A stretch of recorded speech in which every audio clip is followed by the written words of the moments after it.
শুধু গ্রাম নয়, স্বনির্ভর গোষ্ঠীর হাত ধরে বদলাচ্ছে শহরও। স্বনির্ভর গোষ্ঠীগুলিকে উৎসাহ দিতে চুঁচুড়া পুরসভার উদ্যোগে মেলা হয়ে গেল চুঁচুড়া মাঠে। গোষ্ঠীর উৎপাদিত সামগ্রী বিপণনের ক্ষেত্রে অনেক সময় অসুবিধা তৈরি হয়। এই ধরনের মেলা হওয়ায় সেই সমস্যা দূর হচ্ছে।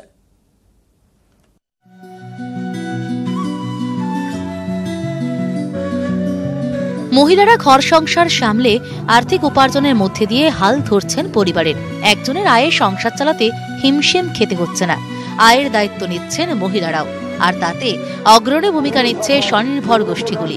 হুগলি চুঁচুড়া পুরসভায় এরকম অনেক স্বনির্ভর গোষ্ঠী আছে, যে গোষ্ঠীগুলির সঙ্গে যুক্ত আছেন মূলত মহিলারাই।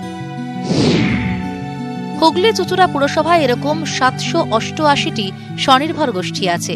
গোষ্ঠীর সঙ্গে যুক্ত আছেন প্রায় 12,000 মহিলা। গোষ্ঠীর সদস্যদের ঋণ দেওয়া হচ্ছে।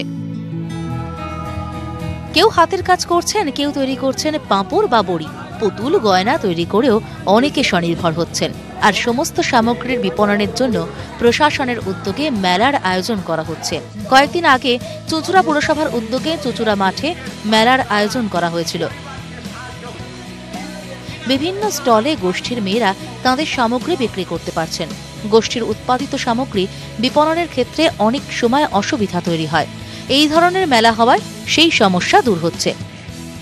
মেলার উদ্দেশ্য হচ্ছে এই স্বনির্ভর গোষ্ঠীগুলো যে বিভিন্ন হাতের কাজ করেন, সেই কাজগুলোকে তুলে ধরা, বিপণনের একটা মার্কেটিংয়ের সুযোগও তারা পাচ্ছেন।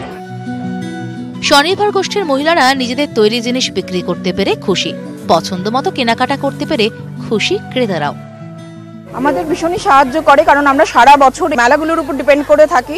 আরও যদি এরকম ভ্যারাইটিস টাইপের মেলা আমরা করতে পারি মহিলাদের জন্য, এটা খুব উপকৃত হয়। কত মেয়েরা আমাদের সাথে কাজ করে, ফলে কি হচ্ছে, যদি বিক্রির জায়গাটা আমরা ঠিক মতন প্ল্যাটফর্মটা পাই, খুব সুবিধা হয়। নিজের হাতে জিনিস তৈরি করে বিক্রি করছে, তাদের একটা অভিজ্ঞতা এবং একটা উপার্জনের পথ এসছে। আমরা কেনাকাটা করছি, ঘুরছি, দেখছি, খুব আনন্দ উপভোগ করছি।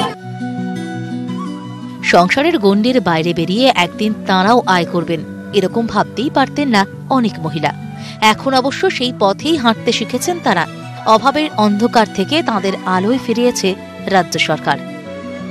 হুগলি থেকে সৈকত বিশ্বাস, নিউজ 18 বাংলা।